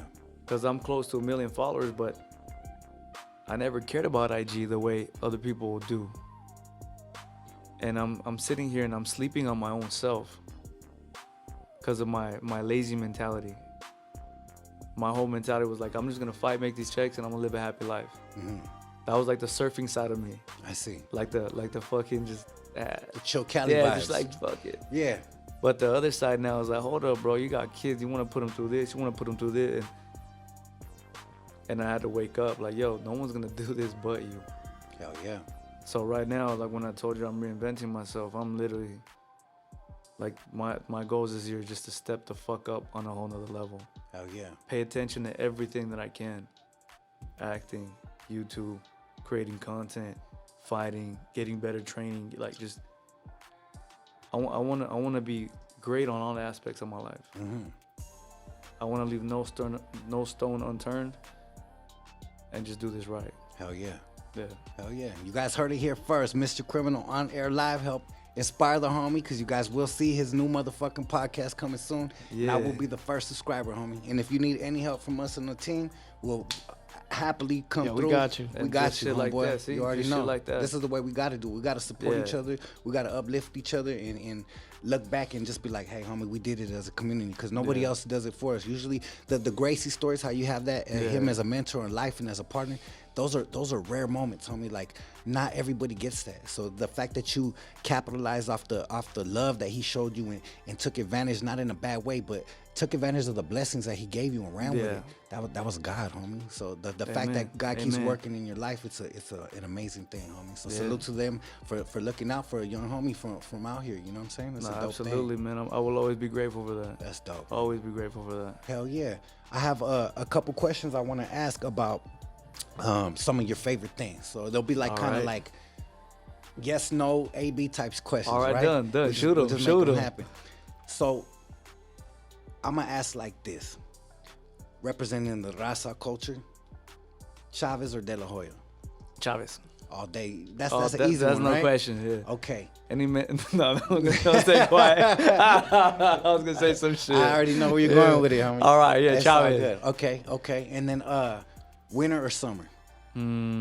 Summer. Summer. All right. Yeah. Cool. Cali, the surfing vibes. Surfing. Okay. Off road, everything. I got it. Mortal Kombat or Street Fighter? Ooh. Mortal Kombat. Who's your favorite player on that movie? Liu Kang. Liu Kang? Yeah. You don't want nothing, homie. I'm gonna get you a Scorpion. Get over here. Get over here. Right? I'm gonna just jump up and spin, bro. Nah, for sure. Hell yeah. Super Nintendo or Sega Genesis? Super Nintendo. Biggie or Pac? Pac. Hell yeah, that's what's up, man. You guys heard it here from the West motherfucking Coast. West Coast The West legend, homie. He Coast. represents all the way, you know. Hey, sitting here with you, homie, I'm very proud, homies. It's a proud moment, and I'm honored. Like I told you, off camera, on camera, I'm gonna say the same thing. I'm very, very proud to see a homie doing this thing, struggle to victory.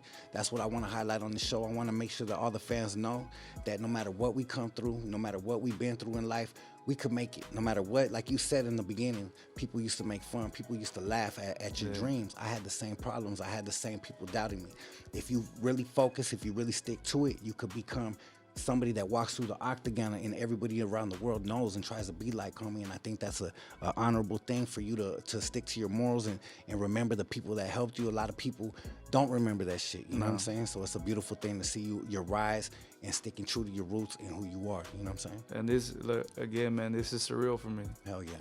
I never thought in my life that I would be even sitting here. One, I never thought I would meet you. And if I did, I just thought I would just probably, hey, can I get a photo? You know, something. Yeah. So to actually sit here and talk, for me, like right now, I'm like, keep it cool, bro, but this is crazy. That's dope. Homie. I'm just like, this is crazy. Hell like yeah. It's a trip. Hell yeah. I'm thankful and I'm grateful. Hey, Like homie. that's why when you said when, I was like this, like Man. done. I appreciate that, bro. Let me know if, and I was like, hey, bro, what time? Yeah. Hey, like, where And was you the showed up address? on time like a motherfucker. I showed up. I told Andy, I was like, bro, I was here. Like, I drove by like at 7:30. Yeah. And then I saw that it's gonna take me an hour. I was like, let me go drive around. Let me go get some Starbucks, whatever. Yeah. And then I even got pulled up with like 7:45, 7:50. I was like, Yeah. I go, hey, let's just wait till 10 or till 8, bro. Like, let's just do it right. That's dope, Yeah. homie. And I appreciate you being patient with the little bullshit that we had, because we had a little technical difficulties running this podcast. We're on the 4th episode in Critical Knows. It's been it's been a little bit of a struggle with certain things going live, shit like that. We're still learning, you know. We got this Yeah. big ass building, and there's a lot that goes on into it. It's like the Wi-Fi, the connections, the whole shit. But at the end of the day, we stick to it. And even the hard moments, no matter what, we stick to it and make sure that this shit comes out. And I want to make sure that we highlight people like your stories because they should be celebrating their victory moments for our culture, for our raza. And shit, homie, there's another motherfucker that's right now a little youngster facing what we face. And they're like, I could do that. I could be the next Brian Ortega. I Absolutely. could be the next Mr. Criminal or the next Critical or whatever they want to be in life. You know what I'm saying? So And they can, man. And I'm happy to be here with you, just telling them that they can do it hell yeah, I appreciate it, Pedro. with their sacrifice and everything. Yeah, if you had a chance to look back right now and talk to the young Brian Ortega that was on the playground, that when we first started this conversation, and he said I had to scrap for mine and I had to go back home, and my pops told me this. What would you tell him, homie? What would you tell yourself? There's a song by NF. Forgot the title of it, but he kind of says it. He goes, like, you're gonna go through a lot of stuff. Mm-hmm. Like, you're gonna go through a lot of stuff. So just be tough. Like, if I was to talk to him, say just keep doing what you're doing. You're gonna go through a lot of things. You're gonna take a lot of hits. But no matter what, just don't quit. Hell yeah. Don't quit. It's gonna look dark. You're gonna be by yourself. You're gonna feel depressed. You're gonna feel lonely. You're gonna feel like a failure. You're gonna feel separated from everybody else. You're gonna feel excluded. You're gonna feel weird. You're gonna feel different. And you're not gonna wonder why. Till one day it's gonna click. And you're gonna be thankful that you never quit. So I would just give him a pat on the back and say, keep going, kid. Wow. Don't stop. Wow. You're That was gonna- powerful. Yeah. Homes. That was powerful as fuck. That literally just gave me chills, homes. I know bullshit, Crit. This is powerful, homie. This is a guy working in here. And I know for a fact that my boy Critical is a fan of the MMA too. He was blown away when I said, hey, the homie's pulling up. for He was sure. like, what the fuck? He was tripping out like the type of What's moves going that are on with happening. my life right now, bro? He's like, dog, like this is a dream come true for me. Like I never thought I'd be right here like engineering this shit and having people like this pull up. This is like a dream come true. So I think that it's a beautiful thing that we don't even realize that we impact people's lives. Like I would have never thought I would influence a young Brian Ortega, homie, and that's a proud moment. I'm gonna carry that for the rest of my life. You know what I'm saying? So Thank you. just Thank never you, know. man. Yeah, you never know. You never know, homie. So that's why it's important to stay humble. I see how you carry yourself. It's it's classy, respectful, and still keeping it G and true to who you are. And we need that, homie. We need more leaders like you to stand up for the culture and say, hey, homie, this is what we need to be. It's our job to help them rise up. Hell yeah, hell yeah. Top 5 dead or alive, homie. Artists, and it doesn't have to be rap, anything. Oh. Just who you liked your most in your life. Elvis. Hell yeah, 5 or 1. I don't even know. I would say 5. Okay. Number 1 would be Pac. Hell yeah.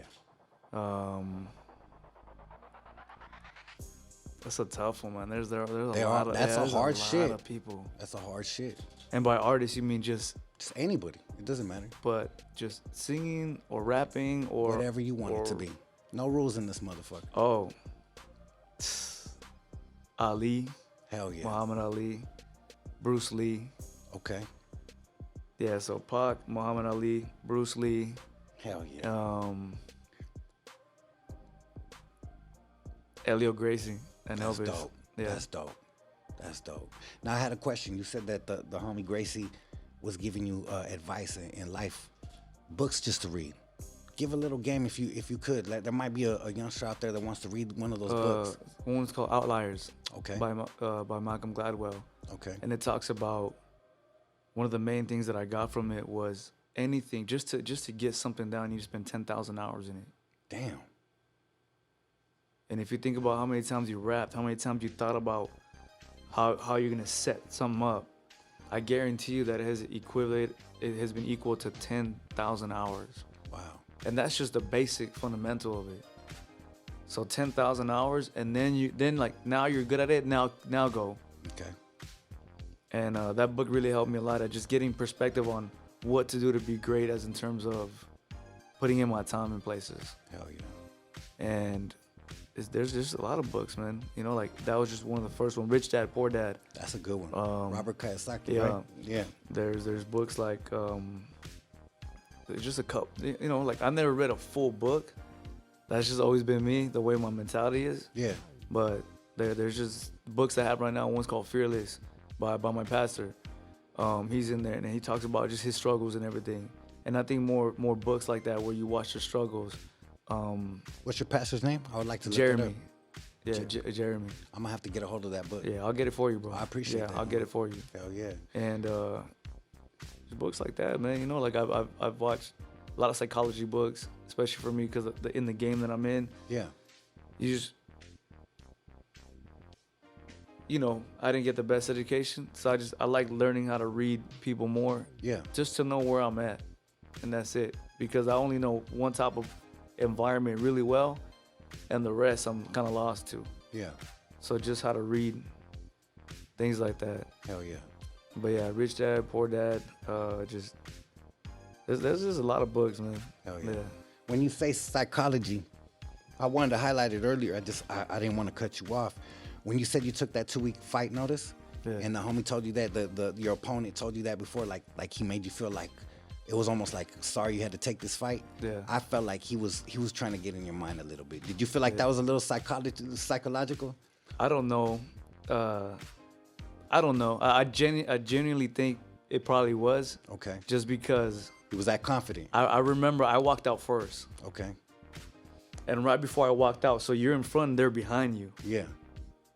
And I heard him, he was screaming, he was like, ah, bro, like just, Pumped. And I looked over to my coach, I go, he's scared. Oh shit. He was wolfing. I was that confident. I was like, I looked over, I go, he's scared. And he just laughed. He was like, you got this. And I was like, fuck yeah. and the second walkout thing came out, and I was like, let's go. It's over. Yeah. Hell yeah. That's dope. Yeah, my walkout song was DMX. X gonna give it to you. X gonna give it to you. Yeah. That's right. Hell yeah. It's crazy. I have a segment on this every week, and we call it Drifting on a Memory. In the last few weeks, we've been focused on squashing beefs and shit. But before we end the show, I want to drift on a memory. And since you bring up DMX, I was just talking to my wife about this today. When I was a kid in the streets, fucking around, robbing houses and slanging bud and shit, I used to come up and there was a dude that used to live in these apartments. And I'd go up there and I would hear the music playing and shit. And I just knew that's where the homies smoked weed. And, you know, if they wanted to buy a watch that I just jacked or some earrings, I could always dump it to them fools, right? Yeah. And there was a dude in there always producing. And he was making dope-ass beats. And a couple times I would invite, you know, hey, we rolling up, you know, you want to chill for a minute? I'm sitting there counting up, whatever. And they'll be working on these beats. And I remember very clearly one time the dude saying like, yeah, we're working with Jail Felony. Jail Felony is about to pull up. And it was around the time Jail Felony, I was a little ass kid, no interest in rapping, nothing. And this dude's like, yeah, you know, I'm about to start producing for Jail Felony. He had these really melodic keys that just stand out. And I love music since I was a kid. So these keys just stood out to me even before I was into music, like myself rapping. So he produced this track called You Got My Name in Your Mouth All Day. And I remember they put the hook on it. The next time I came, I had sold him like a watch or like a bracelet, and he played it, and jail was on it. So, you know, going in and out of jail, you know, the street life, that was like my only experience of music ever. You know what I'm saying? I had got out, and one day I hear the what with DMX, Method Man, and all that, and boom, it clicked. You know, I said those keys were melodic, and it was very unique. I remember that dude saying that day, like, yeah, we're about to do some singles with him. We got tracks coming from Def Jam. And that made sense because Def Jam was DMX, Method Man, and all these cats. And boom, the homie ended up getting a single. The dude that I used to slang bud to and all this shit. I get out of jail and he has a fucking single just cracking all over the world with DMX on it. And I was like, wow, that was my first exposure to being around anybody that slang. And the dude's name was Terrell. And he was part of a group called Money Grip Records or something like that back in the days. But yeah, that was my drifting on the memory, man. That was my very first exposure to the rap game, just being a little travieso in the streets, running up on them fools. I remember always giving some shit. I remember the last time I seen the homie, I was walking back and I had smoke with them and I was like, fuck this. I remember I jacked his neighbor's bike. And it was like I was leaving and there was a bike. I was like, fuck this shit. I'm gone, homie. So my bad to the homie for jacking your neighbor's bike, but it was real back then. You know what I'm saying? Yeah. You got any drifting on the memories you want to go over? Right when you said that, just one popped up in my head. Yeah. I remember when fighting was illegal. There was no amateur fights. Okay. So they would get these warehouses and they would throw illegal fights in there. Damn. And rest in peace. Before my grandfather died, it was funny because I was just reminiscing and thinking about this the other day. I fought some guy called Gallo Negro. The second I fought him, second round I beat him. I choked him out. The second they raised my hand, the cops raided the whole warehouse. Oh shit. My grandpa's like 80 something. So I remember like just the cops raiding the whole thing and me running out the ring and me and my dad like, vente abuelo, vente papa, vente tata, and like we're just sneaking out the fights, and it was a beautiful moment because it was like I got my grandpa from Mexico. That's dope. And my dad and they're over here supporting me at these illegal fights. I'm like 17 years old. Yeah. And literally, like, right when my hand got raised, like it got busted. Like it was like it felt like a movie. That sounds like a movie. And I like literally ran down the ropes. I already knew what to do. Just go over there, run to my grandpa, and then just slowly just walk him out of the chaos. Cause everyone starts bumping each other and everything. Yeah. So I was just like protect Tata. That was it. Just protect him. Your main focus. Yeah. And then my dad was there, and we just walked him out, and it was a beautiful moment, Hell yeah. Yeah. Has there ever been a moment where you like someone in your life, or someone comes up to you and recognizes you for what you're doing, and you're just like, damn, this person, I never thought that this person would know who I am. Like right here. Oh shit. Right here. That's dope. Moments like this. That's dope. Moments like this, man. Yeah. And I've had them in my career, and they're humbling moments. Hell yeah. I've been around, you go to UFC fights or you go to people and they say what's up to you, and I'm like, man, you have no idea how much of a fan of you I am. Yeah. And they say what's up, and they say, hey, man, I'm a fan of you, and I'm like, yeah, that's dope. Like one of the homies is Travis Barker, and I remember like just going to the concerts. They invited us, and we're backstage, and he was cool, and he was like, hey man, I'm a fan, and this and that. And until this day now, we have like a good relationship, and it's like, bro, this is crazy. That's dope. Like I can drive over there and see you in your industry and just trip out. Hell yeah. It's a beautiful thing. It is. Like, And even like they right now, to enjoy be able you. to drive over here and just kick it and talk, to be, just to see these people, because I can relate to you guys on that level of looking dumb, failing, and succeeding. Absolutely. Not giving up. We all go through it. And it's like, yo, what was your story? Like, I know we're come from the same cloth, but like, what was your story like? Yeah. And then you learn from everyone. Everyone tells you certain things, certain moments in their life. Certain things that are similar, some are not. Like Travis, like he never got on an airplane after certain situations, and I said, hey man, how'd you overcome that? So you don't realize how beautiful everyone's story is that has made it, till you actually get to sit down with them one-on-one and just learn. Hell yeah. And you got a front row seat to some knowledge that I feel like not a lot of people would have. Mm-hmm. And for me, that's inspiration, because I see people, I'm like, all right, you've been there, you've done that. You probably know every mistake I'm gonna make. So can you tell me before I make it, so I don't have to learn that way? Hell yeah. And it's beautiful, man. Yeah. Yeah, moments, like I said, moments like this. That's beautiful, homie. You spoke about your pastor. Like, when did you start getting into church? Was that something you were raised in, or is that something recent? That's very recent. Okay. Yeah, I feel like I hit another rock bottom in my life not that long ago. I buried one of my friends who carried his casket for like 18 years. Sorry to hear that. A lot of personal and ended my relationship. Got betrayed by a lot of close people. Like it stacked up. Mm-hmm. A lot of things that people, besides saying what I just said right now, I won't budge into it too much. But it was just heartbreak, loss, betrayal, all kinds of things, right? And getting hit with it wave after wave. Wow. To the point where I'm like, man, like what's going on in my life? And I sit there and I have to think, well, it's all my fault. You know, I can't be a victim. And I failed so many times. So to me, it's like I need a stronger source.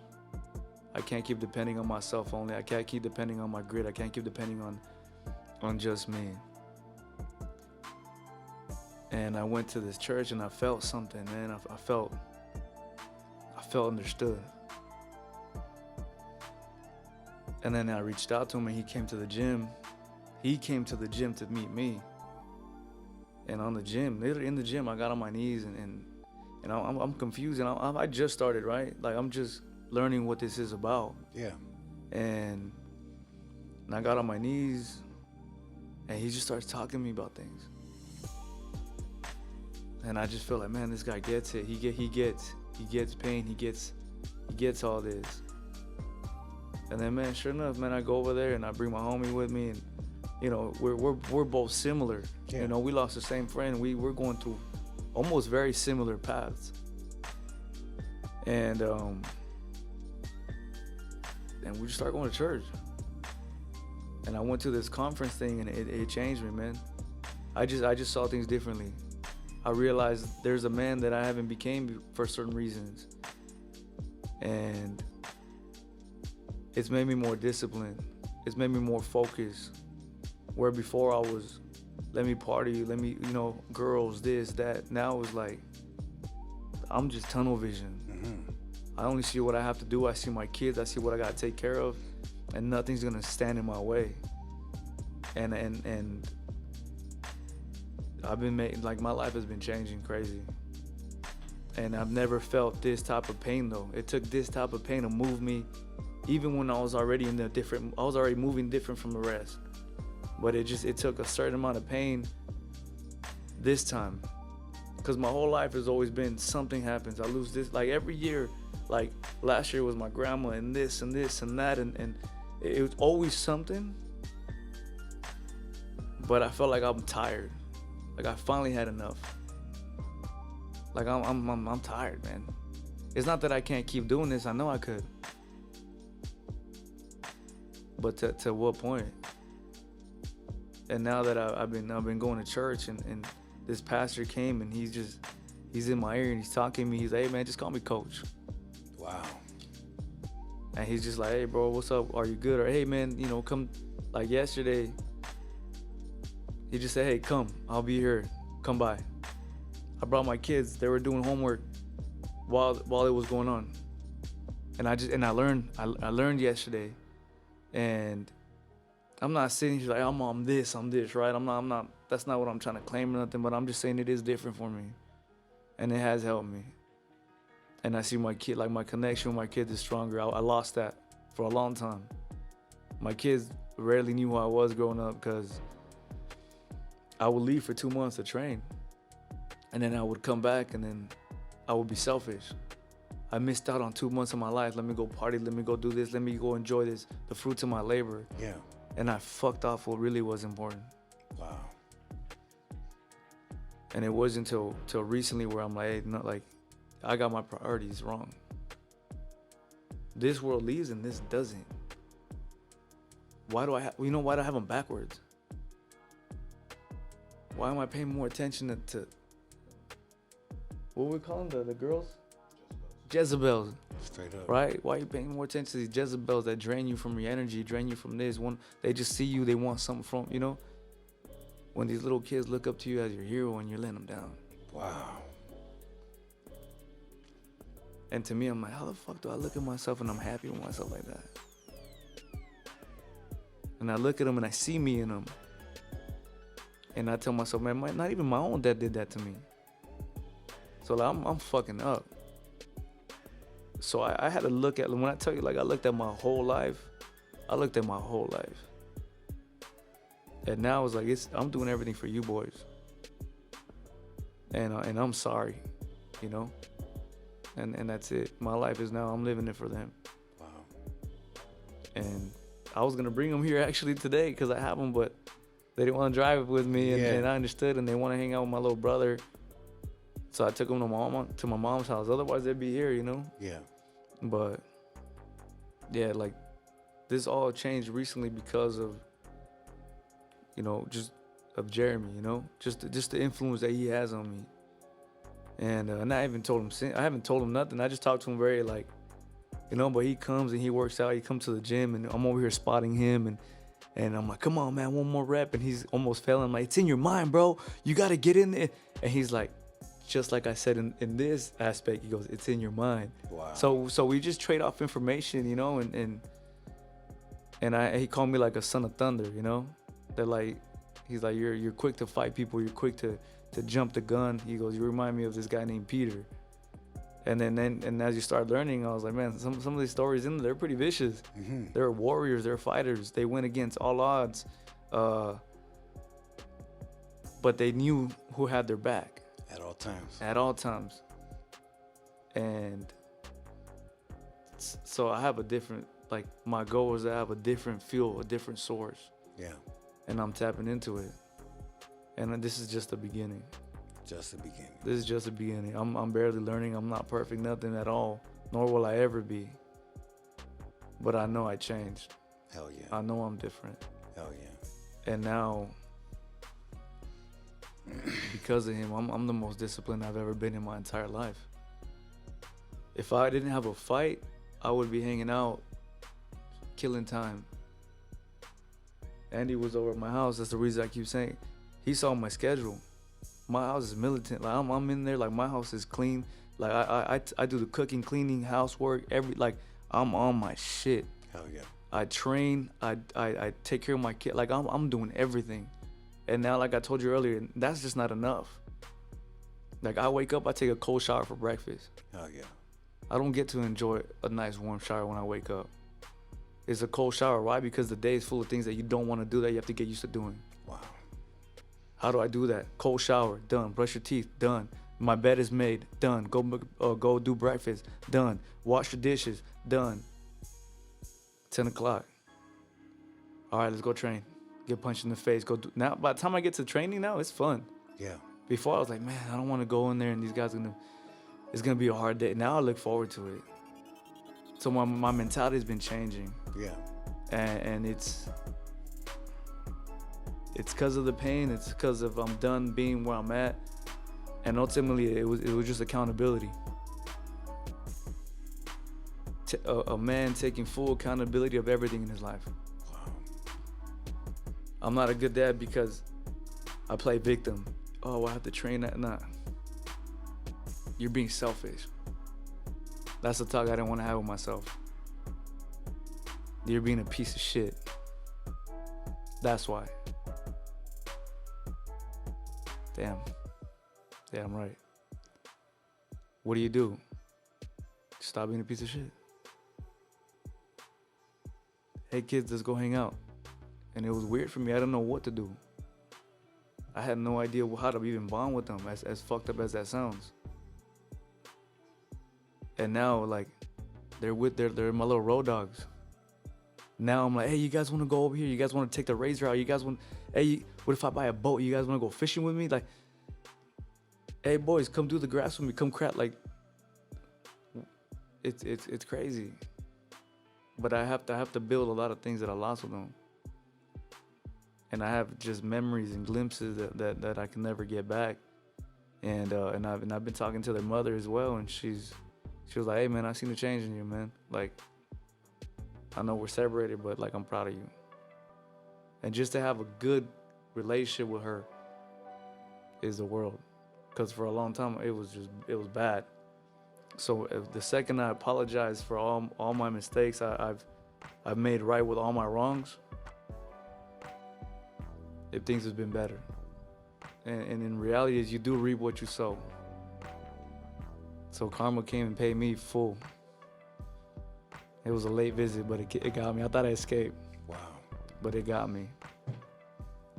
And instead of running from all my problems like a lot of the world does, a lot of the world they'll go to parties, they'll get so fucked up that they don't want to think about their life. They don't want to do this, or even some people, they put themselves so much into just working.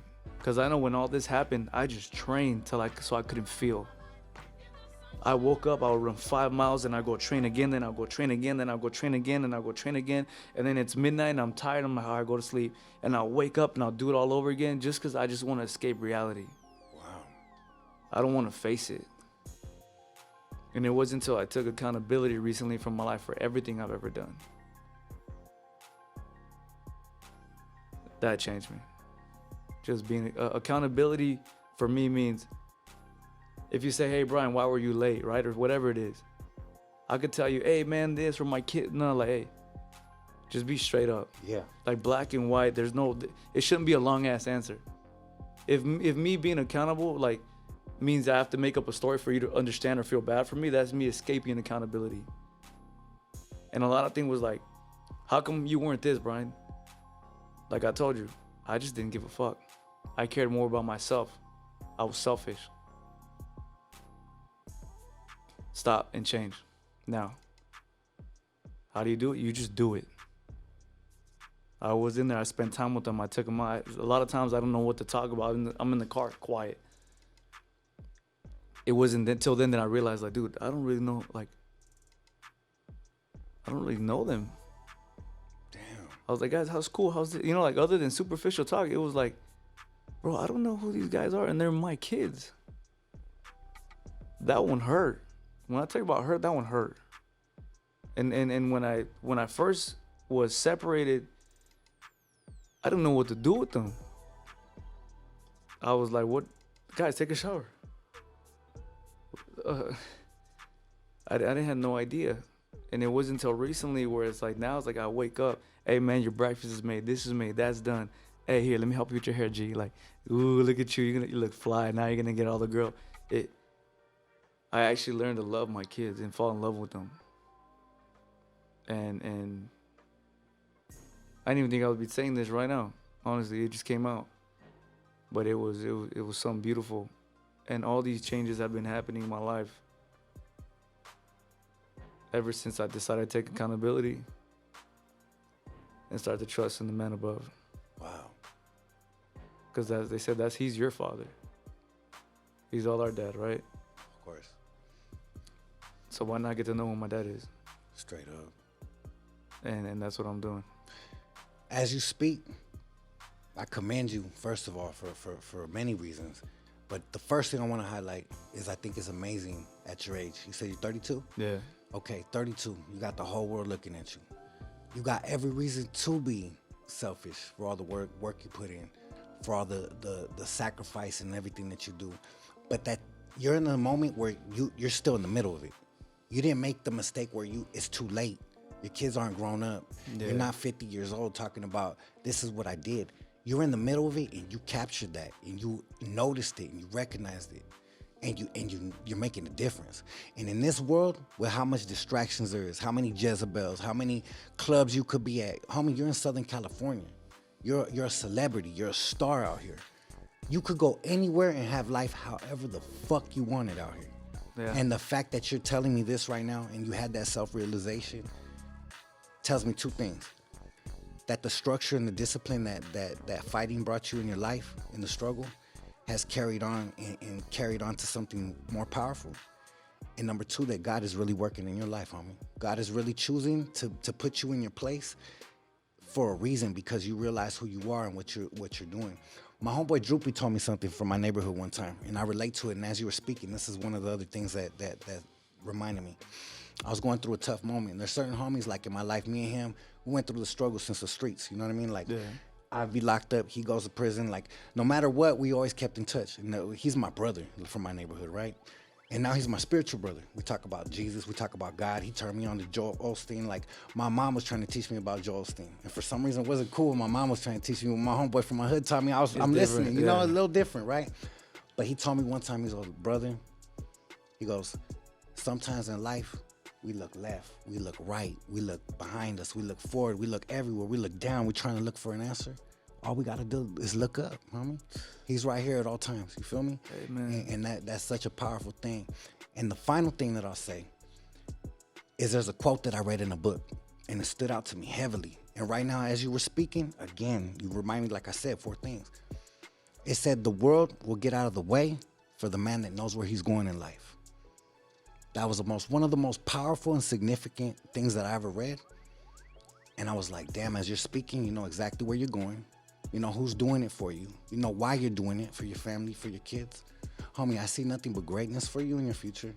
And no matter what direction you take in your life, you're going to be a champion at everything that you do, because you already are, homie. You already beat the struggles of life. You came from the hood. You came from parents that came in your first generation. Yeah. I mean, homie, you beat so many struggles in life. You done won so many times in a row. So everything that you do now, every time you come out here and fight, it's an extra victory. You're winning every single time you're waking up, homie, and getting to live life out here, homie. And I think that's a beautiful thing. And finally, the final thing that you reminded me of, I know it's a lot, but my brain thinks deep when people talk, right? I really man. try to soak shit up, and I read a lot. But the final thing that you reminded me of is something I relate to. Like I said, I used to be hella cocky in my career. I wasn't always like this. I used to think I was the shit. I used to not want to collaborate with rappers. There was a moment where, like I told King Lil G, he was reaching out 15 years ago. I would never have reached out. Like, I had to humble myself. I had to get to my point where it's like you think about unity, you think about the bigger picture. And there was a moment in my life where I read another quote, and it was in the Bible. And it said, God will humble the man that exalts himself, and exalt the man that humbles himself. And I see that as you speak as well. Do not be boastful. Do not be prideful. Yes. So I see all that in you, homie. So I see a God-fearing man. I see a powerful man, a man that'll choke the shit out of anybody in this room, like you said. Probably all of us at once with each arm and legs and shit. And but you still have all that humbleness, and you're grounded. I mean, fuck, homie, you have every other reason to be anything else, homie. And I salute you for that, homie. Thank you, man. It's a beautiful thing. I consider you my brother in this game now, and now in Christ. I didn't know your story, homie. I'm getting also, as you were speaking, I relate to everything you say. I just got baptized. Me and the homie just got baptized the other day. That's but beautiful. I haven't even said nothing, you know. That's beautiful, dog. Yeah, it was like, yeah, it's time. Hell yeah. Like you said, I was caught in the moment now where I know. It wasn't like I was 50 years old and I had to realize a different way. It was like, nah. Here.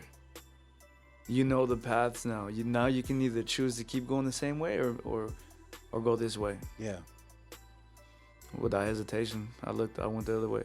And now you have the knowledge and the accountability. So now you really have that. You know what I'm saying? And now the fact that you're choosing the righteous thing, it's gonna get even more powerful, and like a snowball is gonna build, and anything that gets in your way that tries to bring negativity, you're gonna just run that shit over. That's the way this life goes, because you're a chosen individual. You're not in your position by accident. You know what I'm saying? Yeah. Like this shit isn't by accident. It didn't come overnight. And man, I'm proud, homie. This has been one of the dopest moments, I think. Hey, Critical. Yeah, what's up? This is why we did this shit, right? Yeah, this is amazing. This is exactly why we did it. We said we were gonna bring on people, highlight people's stories. I didn't imagine when I was putting the shit together a few weeks ago that we'd be having you on the show. Yeah. It's also a dream come true to me, so I want to thank you for last minute pulling up. And yeah, man, it's a dope thing, homie, to see your story, your victory.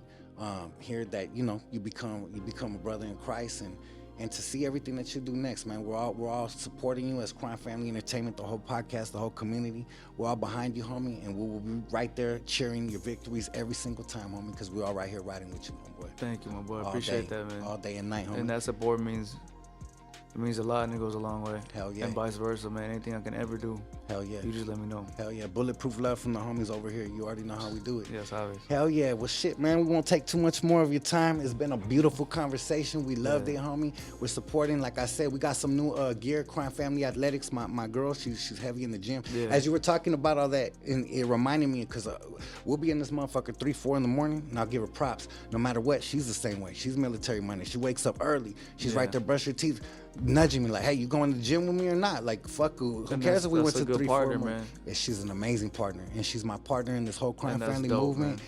And we have this thing called Crime Family Athletics that she came out with that she just rocks on her own.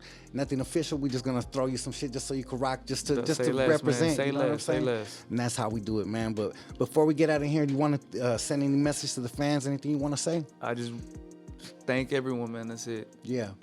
Thank everyone for always supporting me, always staying by my back, always having my back, and that's it, man. You know, a lot of these fans in MMA, they kind of just jump ships. And I'm just thankful for every single person that has had my back. Hell yeah. And in my close circle. So I love you guys. Hell yeah. That's it. Thank you for riding with me through everything in life. That's dope, homie. All day. You heard Yeah. it there from the legend himself, man. And make sure you support his business endeavors, anything that he's doing. Make sure you follow. Make sure you tap into his new podcast. We're going to promote it right here first. We're going to be the first subscribers. Critical. We better get our shit ready and start helping the homie buy his shit and get the equipment ready. You guys heard it here first, man. Let's Before we go. get out of here, it's an honor to say I respect everybody's beliefs and everything that they believe in the world. But every single episode, we say a final prayer to end this. So if we could bow our heads. Yeah. Dear Lord Jesus, we come to you tonight humbly and thankfully for this beautiful moment that we had, Lord. Thank you for another successful podcast. Thank you for our brother Brian Ortega and his victory and his story, Lord. We thank you for everything that you do for us and all the support and the fans all over the world that support him and support our movement, and that we even have a platform to even speak and give the next person that might be struggling a hope to even do this in your inspiration, Lord. And we ask you that you bless every single person this week, every single person that tapped in and supported. Bless the brother Brian, bless Critical, bless his baby girl, Street Visuals, the whole crime family. In Jesus' name, amen. Amen. All day, and that's how And we do it, that's man. dope, Much That's love and beautiful. respect. I Hey, love the fact that you just prayed about it, man. that's how we do it. Because I prayed outside. I was like, hey, dear Lord, whatever I'm going to talk today, just Yeah,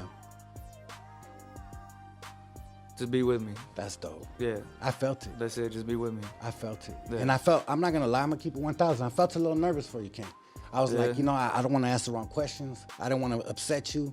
I saw you on another podcast. You were hella heated cussing. I was like, damn, I don't want to upset the homie. I'm going to end up in a triangle right here on my show. Nah, so that's a dope thing, though. And shout out to my mom, man. My mom, I want to highlight this real quick. My mom is my spiritual mother, too. And she taught me everything about the Lord since I was a kid when we were poor as fuck. Didn't have nothing to eat. Living on the floor, literally having churches give us boxes of food. She always taught me that no matter what, we're going to be okay. And God always had us. And she would be proud of this moment. Our mother, both of our mothers. Yeah. My mom has been on me for years, That's man. dope. That's dope. Yeah. So shout out to our moms for that, homie, for instilling that. But there it is, Mothers, episode keep number 4. praying. Yeah, keep praying and keep us blessed, man. One day we will listen. Yeah, for sure. Shout out to everybody supporting. It's been a beautiful night. Crime Family Entertainment, the podcast, Mr. Criminal on Air Live, and we out west. Entertainment. And I'm supporting the Crime Family Network podcast.